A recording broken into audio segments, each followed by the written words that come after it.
मैं हूँ रियाज शाह और आप देख रहे हैं स्टार न्यूज मालेगांव चैनल। आइए नजर डालते हैं कुछ खास खबरों। कांग्रेस पार्टी के उम्मीदवार चुन कर गई और वहां से वोट जिहाद का इल्जाम हमारे ऊपर आया।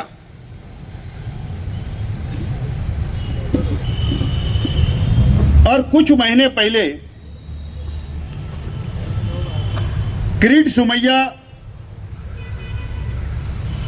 के वोट जिहाद के लिए मालेगांव शहर में रुपया पैसे का इस्तेमाल किया गया और पहला इल्जाम यह लगाया गया कि 100 करोड़ से ज्यादा यहां पर फंड आया है अलग अलग अकाउंट में।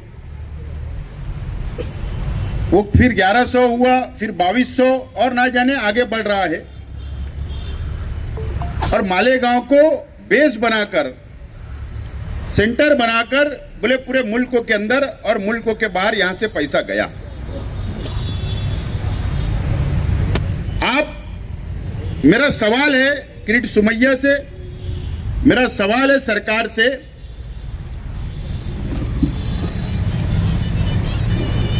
अगर 1000 करोड़ 2200 करोड़ अकाउंट में अलग अलग पूरे देश के अलग अलग रियासत के अंदर, अलग अलग राज्यों के अंदर अलग अलग लोगों के अकाउंट में आया और कल किरीट सुमैया ने यह कहा कि 150 से ज्यादा करोड़ों रुपया यहां पर वोट जिहाद के लिए इस्तेमाल किया गया।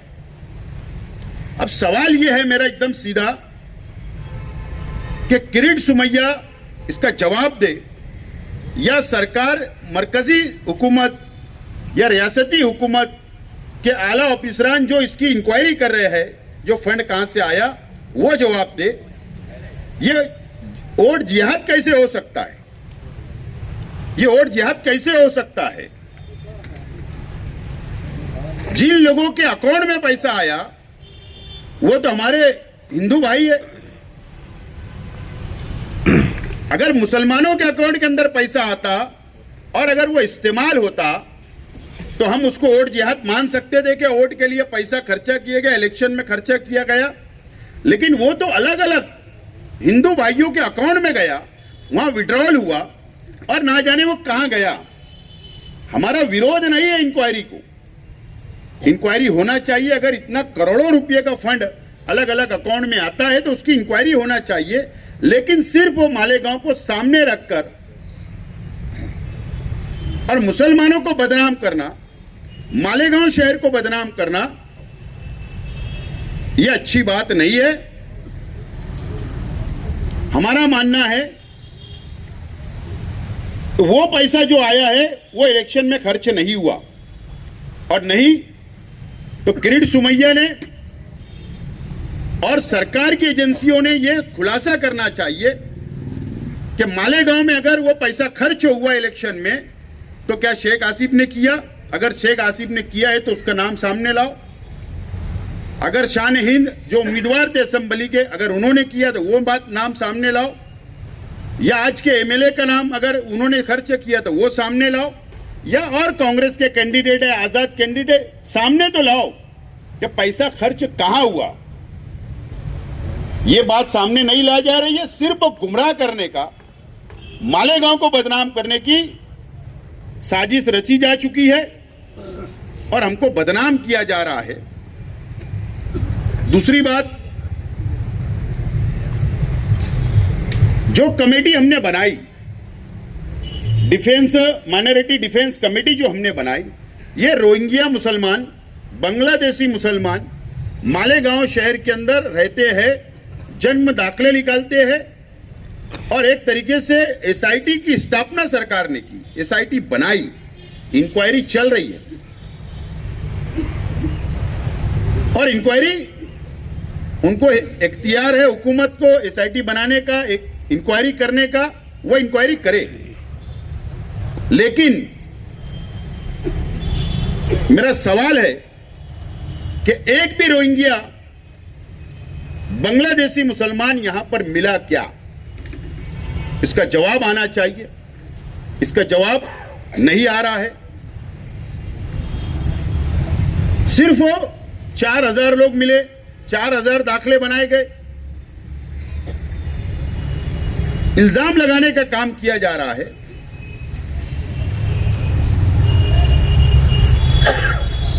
इसीलिए हम लोगों ने माइनॉरिटी डिफेंस कमेटी बनाई और आज हमने एक प्लेटफॉर्म तैयार किया है जो अलग अलग पार्टियों के जिम्मेदारान आज मंच पर है और लीगल लड़ाई के लिए, कानूनी लड़ाई के लिए एडवोकेट अजीम खान साहब, एडवोकेट तौसीफ साहब, एडवोकेट हिदायतुल्लाह साहब भी मंच पर है। हमने ये फैसला किया है कि जो मालेगांव को बदनाम किया जा रहा है, मुसलमानों को बदनाम किया जा रहा है, अलग अलग रोहिंग्या के नाम पर, बांग्लादेशी के नाम पर, फंड के नाम पर, तो इसके लिए आज कानूनी तौर पर भी और जमहूरी तौर पर भी आज बीजेपी और उनके लीडरान जो इल्जाम लगा रहे हैं उनका जवाब देने के लिए हमने ये प्लेटफॉर्म तैयार किया और हमारी आज ये प्रेस कॉन्फ्रेंस, आज यहां से हमारी शुरुआत होगी और हम हर लड़ाई करने के लिए, चाहे वो कानूनी हो, चाहे वो जमहूरी तौर पर रास्ते पे उतरना हो, चाहे धरना आंदोलन करना हो या हम लोगों को ये लड़ाई मंत्रालय तक ले जाना हो, हमारी मुकम्मल तैयारी हमने की है और इसीलिए आज की ये प्रेस कॉन्फ्रेंस हमने रखा है। हमारा जो एजेंडा हमने बनाया है, ये जो प्लेटफॉर्म बना, हमारी कौन सी लड़ाई होगी? हमारा सिंपल एजेंडा है कि रोहिंग्या मुसलमान के नाम पर जो शहर को बदनाम किया जा रहा है, हमको कानूनी तौर पर भी लड़ाई लड़ना और साथ में वक्फ बोर्ड का जो बिल, केंद्र सरकार जो बिल पेश करने वाली है पार्लियामेंट में, जो जॉइंट पार्लियामेंट कमेटी बनी, जायजा लिया गया और जायजा लेने के बाद अब यह समझ में आ रहा है कि आइंदा पार्लियामेंट के सेशन में वो बिल पेश किया जाएगा और वो लागू कर दिया जाएगा अक्सरियत की बुनियाद पर और हमारे इख्तियार छीन लिए जाएंगे। वक्फ बोर्ड के जो मेंबरान होते हैं उसके अंदर 100% अभी के कानून के मुताबिक मुसलमान ही होते हैं। जो ट्रिब्यूनल कोड चलता है उसके अंदर भी मुसलमानी जज होते हैं। ये सब इख्तियार निकालने के साथ साथ में ये तमाम इख्तियार वो कलेक्टर को देना चाहते हैं और इसके लिए हमने ये तय किया है कि वक्फ बोर्ड के लिए भी लड़ाई लड़ी जाएगी। ये हमारे दो मुतालबात है, दो एजेंडे में हमने दो, एक रोहिंग्या मुसलमान और दूसरा वक्फ बोर्ड, ये हमने शामिल किया है और ये लड़ाई गैर सियासी तौर पर इसी बैनर के नीचे इस नाम से हम लोग ये लड़ाई लड़ने के लिए हमारी तैयारी है और इसीलिए आज की प्रेस कॉन्फ्रेंस ली जा रही है। हम शहर की आवाम के साथ खड़े रहेंगे। अगर कहीं भी जबरदस्ती नजर आई, अगर जबरदस्ती केसेस बनाए जाएंगे, जबरदस्ती बदनाम किया जाएगा, फंसाने की कोशिश की जाएगी, तो हम लोग शहर की आवाम के साथ खड़े रहेंगे और जमहूरी तौर पर रास्ते पर भी उतरना पड़े तो उतरेंगे और कानूनी लड़ाई भी लड़ना पड़ेगा तो हम लोग लड़ेंगे। ये बात का फैसला हमने किया है और इसीलिए आज की प्रेस कॉन्फ्रेंस बुलाई गई है। आज की press conference minority defence committee की तरफ से रखी गई है। आपके सामने अभी आसिफ भाई ने डिटेल से बात रखी। हमारा मकसद इस कमेटी को बनाने का ये है कि जिस तरीके से मालेगांव शहर की बदनामी हो रही है, ये मुस्तकबिल में इस शहर के लिए अच्छा नहीं रहेगा। हमारे यहाँ 2006 को बम ब्लास्ट हुआ, उसके बाद मालेगांव के ही लोगों को गिरफ्तार किया गया और मालेगांव की बदनामी मुसलसल होती रही। 2015 में जब मकोका कोर्ट ने उन सब मुसलमानों को जो मालेगांव शहर के थे डिस्चार्ज किया कि ये नहीं है, तो सालों लग गए उस बदनामी को दूर करने में और आज वापस बांग्लादेशी के नाम से मुसलसल बदनाम किया जा रहा है। अगर इस बदनामी को नहीं रोका गया, इस कार्रवाई पर नजर नहीं रखी गई कानूनी और जमहूरी तौर पर, तो हमें शक है कि जिस तरीके से किरीट सोमैया के बोलने के बाद एसआईटी बन गई, मगर उसके बावजूद भी वो मुसलसल मालेगांव शहर आ रहे हैं, दफ्तर में बैठ रहे हैं, सरकारी कागजात खुद ले रहे हैं, चेक कर रहे हैं, तो ये कहीं ना कहीं सरकार को भी और एसआईटी को भी गुमराह कर रहे हैं। और आज ये हकीकत है कि मुसलमानों के लिए सरकारें ईमानदार नहीं हैं, इसलिए ज़रूरत है इस सबसे डिफेंस की इस शहर को और बड़ी ताकत के साथ पूरे शहर को जुड़ने की ज़रूरत है। आज पूरा शहर अगर इस मामले में एक साथ नहीं जुड़ पाया तो इस शहर का मुस्तकबिल अच्छा नहीं रहेगा। मैं पहले भी बोला और हमारे मुतालबात यही है कि एसआईटी बन गई, एसआईटी जिस तरीके से कार्रवाई कर रही है, घरों पर जाकर न दिन देख रही है न रात देख रही है चौकसी के नाम पे, ये तरीका बिल्कुल गलत है। अगर एसआईटी अपनी इंक्वायरी कर रही है तो वो शफाफ इंक्वायरी करे। जब किसी अगर उनके पास कोई पेपर है वो चेक करना चाहते हैं तो उनको नोटिस दें, उनको बुलाया जाए, अपने ऑफिस में बुलाएं और पेपर चेक करना है चेक करें। मगर घरों पर जाया जा रहा है, 10-15 लोग 20 लोग पहुंच रहे हैं, पुलिस डिपार्टमेंट, सरकारी दफ्तर। हमारे यहाँ बहुत पढ़े लिखे लोग नहीं हैं जो पड़पट्टी में। आज तुम्हारे और मेरे ही घर पर अगर 10-15 लोग आ जाए तो एक घबराहट तारी हो जाती है, एक दहशत का माहौल है। तो इस तरीके से इंक्वायरी कभी नहीं हुई है कि मालेगांव शहर के घर घर रात में दस्तक दी जा रही है। औरतों के पास कौन सा पेपर है उस वक्त नहीं है, उनको नहीं मालूम। घर अगर नोटिस देंगे, जिम्मेदार जाकर जो भी उनको चेक करना है वो कोई वक्त तय करे, ऑफिस उनका तय करे, जहां उनको बुलाना है पुलिस स्टेशन में, प्रांत कचहरी में, वहां बुलाए। मगर इंक्वायरी इस तरीके से शफाफियत के साथ की जाए। दूसरी बात, जब एसआईटी किरीट सोमैया के बोलने पर नामजद हो गई है तो उसके बाद अब किरीट सोमैया को इन सब मामलात में बयानात देने की ज़रूरत नहीं। और हमारी एसआईटी टीम से भी रिक्वेस्ट है, मालेगांव शहर के पुलिस डिपार्टमेंट से भी रिक्वेस्ट है कि वो किरीट सोमैया को ऑफिस में पेपर देखने से फौरी तौर पर रोके। हमें उस आदमी पे कोई 1% भरोसा नहीं है कि वो गलत तरीके से भी पेपर उसमें शामिल कर सकता है और हमारे शहर की बदनामी की जा सकती है। तीसरी बात कि इसके नुकसानात क्या हो रहे हैं। आज एडमिशन का वक्त है, यहाँ पर मेरे पास 3 बच्चियों के पेपर हैं, वो तीनों बच्चियाँ यहाँ पर हैं।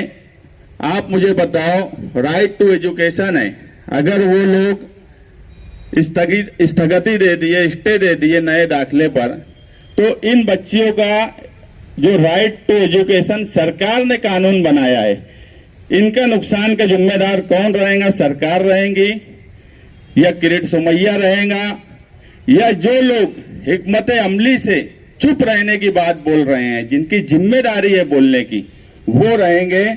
इसका भी खुलासा होना चाहिए। ऐसे सैकड़ों बच्चे हैं जिनका एडमिशन, अगर उनका दाखिला नहीं मिला तो वो एडमिशन से महरूम रह जाएंगे, उनका एजुकेशन से महरूम रह जाएंगे।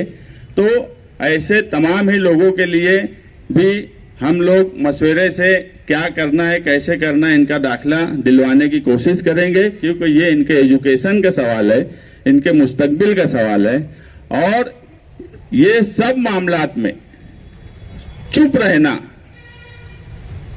रहना ये आप समझ लो कि एक बुज़दिली है। और चुप रहना ये कहीं ना कहीं रजामंदी है फिरका परस्तों की बात अगर जो बोली जा रही है उसको मानने की। जब 2006 में बम ब्लास्ट हुआ तो केस मकोका कोर्ट में चल रहा था, दूसरी कोर्ट में चल रहा था, मगर इस शहर में आंदोलन और तहरीक हो रही थी। हमेशा एक बात याद रखना कि कोई भी सवाल अगर है, आज 26 जनवरी है, कॉन्स्टिट्यूशन का आज यौम जमहूरिया है, तो आप एक बात समझो कि अगर तुम कुछ बोले नहीं तो उसका मतलब भी ये निकाला जाएगा कि ये लोग कहीं ना कहीं इसमें शामिल हैं। और बम ब्लास्ट के वक्त इसीलिए हर वक्त तहरीक चलाई जा रही थी, और हर तहरीक, हर अवामी आंदोलन का असर आप यकीन मानो सरकार से लेके आज कोर्ट तक पड़ता है। अगर आप आंदोलन और तहरीक नहीं चलाएंगे तो आप ये बात मान लो कि आप ये मानते हो कि ये सब जो हो रहा है ये सही है। बस हमारा यही बोलना है कि जो डिफेंस कमेटी बनी है, मालेगांव शहरियान को इसके साथ जुड़ना चाहिए। ये गैर सियासी तंजीम है और पूरे शहर को जोड़ने के लिए ये तंजीम बनाई गई है। तो मालेगांव शहरियान इससे जुड़े और defence committee, minority defence committee जो भी आगे कदम उठाती है उसके साथ कदम से कदम मिलाए। हमने इसमें जो वक्फ बोर्ड का सवाल भी इसलिए लिया है कि आप देख रहे होंगे कि जेपीसी की जो मीटिंगें हो रही हैं उसमें अब कहीं ना कहीं लग रहा है कि कुछ गड़बड़ हो रही है। और 31 जनवरी को जो जेपीसी के अध्यक्ष हैं उन्होंने रिपोर्ट देने की बात बोल दी है। तो वो सवाल भी बहुत अहम है, खास तौर से मुसलमानों के लिए। इसलिए वो सवाल को भी शामिल किया गया है कि वक्त जैसे हालात आएंगे हम उस मामले में भी शहर की तरफ से वक्फ बोर्ड के सवाल पर नुमाइंदगी करने की ज़रूरत है, वो हम करेंगे। ये 2 सवाल पर माइनॉरिटी डिफेंस कमेटी बनी है। आगे अगर कोई और हालात पैदा हुए जो ज़रूरत रही तो हम वो सवाल भी माइनॉरिटी डिफेंस कमेटी में शामिल करेंगे। मैं आप लोगों को 26 जनवरी की मुबारकबाद देता हूँ। बीजेपी हुकूमत आने के बाद अक़लियतों पे जो जुल्म हो रहे हैं इसका नोटिस फ़िलहाल जो नए चीफ जस्टिस है उन्होंने लिया है। 26 जनवरी के प्रोग्राम में अदालत में सिर्फ राष्ट्रगीत पढ़ा जाता था। अभी bar council of Maharashtra, Goa और चीफ जस्टिस ने एक सर्कुलर निकाला है और इस सर्कुलर के तहत राष्ट्रगीत के बाद प्रेमबल पढ़ना ज़रूरी किया है कि भारत का संविधान क्या है कि आज भी ये टिका हुआ है। जहाँ तक इस कमेटी का ख्याल है, मैं तमाम सियासी पार्टी को मुबारकबाद देता हूँ कि गैर सियासी प्लेटफार्म अक़लियतों के फलाह बहबूद के लिए बनाया गया है। एक अच्छी कोशिश है, एक अच्छा इनकलाब है। मालेगांव सिर्फ मालेगांव ही नहीं, जहाँ जहाँ मुस्लिम अक़लियत है उन्हें बदनाम करने की बीजेपी की एक साजिश है। इस दफ़ा बीजेपी को उनके मनफे के मुताबिक मेजॉरिटी नहीं मिल पाई और इसलिए उसका इस्तेज़ाब करने के बाद उन्होंने अक़लियतों पर जुल्म करना शुरू किए। डॉक्टर भामरे चूँकि हार चुके थे, इससे पहले भी हारे हैं कई बार बीजेपी के लोग, कोई ये नई चीज़ नहीं है। लेकिन इस बार तमाम सियासी पार्टियों ने एक तरफा अपनी सियासत के बाजू रख के कांग्रेस के सेकुलर लीडर को जिता के दिया है और ये बात उनसे हजम नहीं हुई।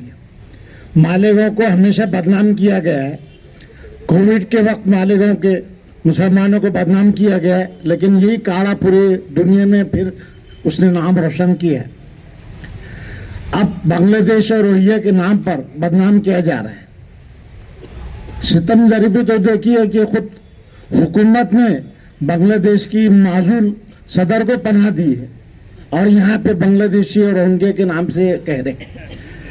किरीट सोमैया दरअसल इनका एक एजेंट है, उसके तहत पैसा कमाने की, खौफ आराज की ये एक साजिश की गई है। तहसीलदार, नायब तहसीलदार को बिला वजह सस्पेंड किया गया है अपने पावर का नाजायज फ़ायदा उठा के। 4000 रोहिंग्या मिले हैं बता रहे हैं, जबकि अंदरूनी मालूमात ऐसी है कि एक भी सर्टिफिकेट बोगस नहीं है। कुछ सर्टिफिकेट में कागजात कम हो सकते हैं, वो अलग बात है। जितने भी दाखिले दिए गए हैं, एक मिसाल तो ऐसी है कि एक सूरत के शख्स है, उन्होंने यहाँ दाखिला लिया है और बताया गया कि भाई बाहर के लोग आके दाखिले ले रहे हैं, लेकिन दरअसल उसकी पैदाइश मालेगांव की है और उनके 1956 के उन्होंने कागजात दाखिल किए हैं। घर के सेल डीड है और जो मकानात लिए और दूसरी चीज़ें, राशन कार्ड उस वक्त के है, जबकि बांग्लादेश 1973 में ईजाद हुआ है। सिर्फ किसी तरह मुसलमानों को बदनाम करने के लिए वोट जिहाद और ये तमाम चीज़ें जो लाई जा रही हैं। जो बैंक से पैसा निकला है, तमाम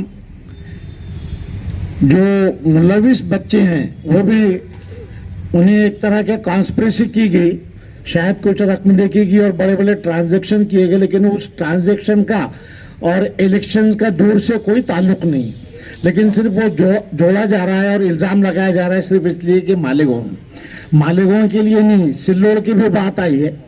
जाहिर है सिल्लोड़ में भी अब्दुल सत्तार थे, उनकी सियासी रस्साकशी है। वहाँ पर भी बताया गया है कि वहाँ पे बांग्लादेशी रोहिंग्या है। औरंगाबाद, अचलपुर, जहाँ जहाँ मुस्लिम आबादी है वहाँ हर जगह SIT बिठाई जा रही है। SIT ने पूरी कोशिश की है अभी तक, जहाँ तक हमारे जितने भी कागजात हैं, इन कागजात में एक भी बांग्लादेशी ये रोहिंग्या नहीं मिला है, लेकिन सिर्फ ये मालेगांव को बदनाम किया जा रहा है। और ऐसी सूरत में ये प्लेटफॉर्म कायम करने की अच्छी बात है और हमें इसके लिए इनकलाब लाना पड़ेगा, और इसीलिए उसकी पहली कोशिश है। मैं सबको इसकी मुबारकबाद देता हूँ। शुक्रिया।